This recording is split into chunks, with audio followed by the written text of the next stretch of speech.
So, after finishing my placement matches and going 8-2 in my placements, I got placed into Gold 1. Honestly, I thought it wasn't that bad. You know, I went 8-2. 8-2, that's a pretty good set of rounds for your placements. That's a pretty good set of games. I thought I did pretty well. I thought Gold 1 was like, okay, not that bad. But I was streaming at the time when I finished it, and chat started spamming Eligiggle. They all started calling me Gold Bay, and I haven't streamed since then. I've been a little bit ashamed. I got placed in Gold. I'm Gold Bay 99. I've been thinking a little bit about League of Legends though, and about my history with League of Legends. Like, I think the new season is a good time to look back and reflect a bit on all of the seasons that you've played, all the years you've spent playing the game. And I've been thinking about my achievements a bit. I've been looking back and thinking about all the things that I was able to accomplish in my years of playing League. I haven't ever been the best player in the world or anything, or like even really close to that, but there have been some things that I've been pretty proud of. Getting more than 2,000 elo back in like early to mid season 2, getting Diamond 5 back like a year and a half ago. These aren't things that are like the most impressive thing in the world, but they are little goals that I've set for myself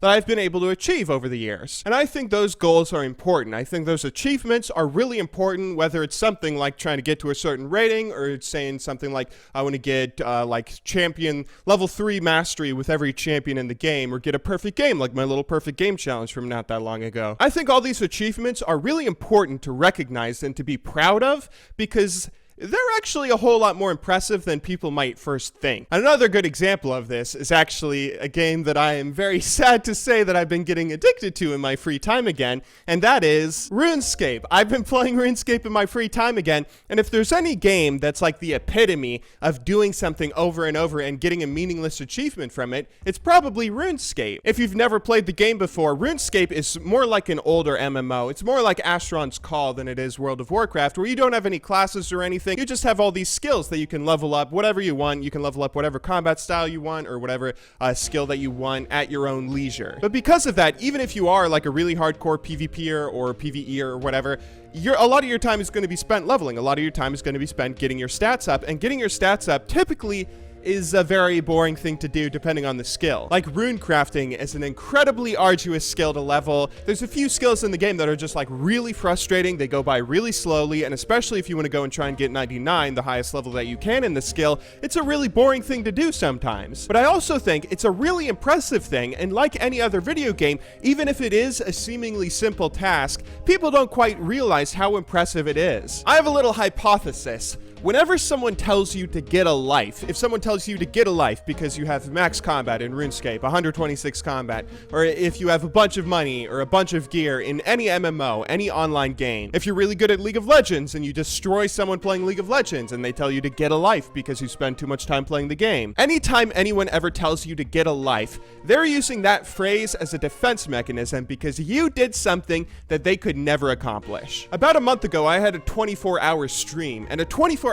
stream is a good example of this. I was actually able to finish the full 24 hours this time. You guys may remember, like around a year ago, I had a 24-hour stream where I only got through 22 hours. After 22 hours, I got a really sharp jabbing pain in my stomach, which I couldn't get rid of. I tried eating a little food. I tried going to the bathroom, walking around, laying down for a little while. I couldn't get rid of it. I thought I was dying, so I went to bed. I just did a 22-hour stream. But this last one I did about a month ago, I actually made it through the full 24 hours, and I was really proud of myself when I was going to bed. I actually had a little trouble getting to sleep after it. I did something that, in my eyes, not a lot of people could do. Like, theoretically, anyone could stay up for 24 hours. Theoretically, anyone could just, you know, play a video game for 24 hours, or talk to around 200, 300 people for 24 straight hours trying to be entertaining.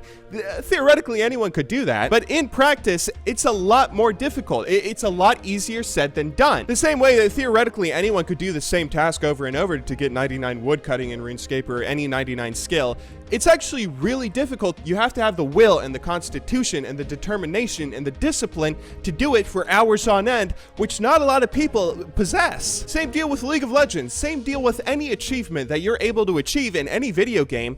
It's a whole lot easier said than done, and you would be surprised how few people could actually do what you're accomplishing. I've accomplished certain things in video games that, I mean, a lot of people would probably just think that they're trivial. The mainstream media or the rest of the world isn't gonna hold my gaming achievements in the highest regard all the time. But even so, I'm gonna be able to walk down the sidewalk. I'm gonna be able to look people in the eye knowing that I've accomplished things that they would never be able to do in their entire life. I think that's a really important thing to hold near and dear dear to your heart when you're accomplishing things in video games, like a lot of us do every day. They might seem really stupid sometimes, like you aren't really accomplishing anything, and people might tell you all the time that you should just go and get a life. But the only reason they're telling you that is because they know you've done things that they couldn't do in 1,000 years, and that's something that I really want to hold near into my heart. Anyway, that's just something that's been on my mind recently. I hope you guys all enjoyed watching today's video. I'm not gonna lie, I don't know what it is about this game, but I'm getting addicted to it again in my free time. I mean, if any of you guys want to play it with me or talk to me, come stop by my clan chat. If any of you guys want to give me money for Red Chinchompas so I can go and do range to 99. Anyway, though, I hope you guys all enjoyed watching today's video. I will see you all maybe tomorrow. Actually, I'll see you all very soon. But until next time,